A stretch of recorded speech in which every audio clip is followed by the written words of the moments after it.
Curious about what your period is? Don't worry, I got you. I'm Maddie with RedDrop, and let's talk about everything you need to know about your period. Okay, first things first, what is a period?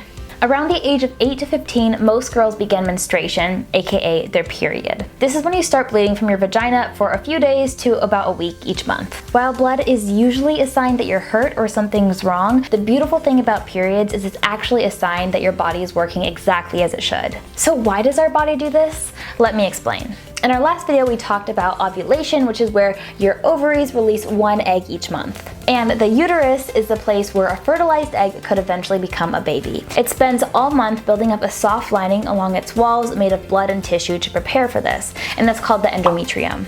But when there's no fertilized egg, your body doesn't need that lining, so it breaks it down and sheds it to start fresh each month. And when the lining's shed, it comes out through your vagina, and that's what we call your period. And this whole process from one period to the next is called your menstrual cycle. So now you know, but if you're still curious on what your first period might look and feel like, you can check out that video here. And if you have even more questions, we have a library of videos to help prepare you for your first period through RedDrop's period subscription, meaning you get pads and goodies sent to your house each month and exclusive content from me. See you there!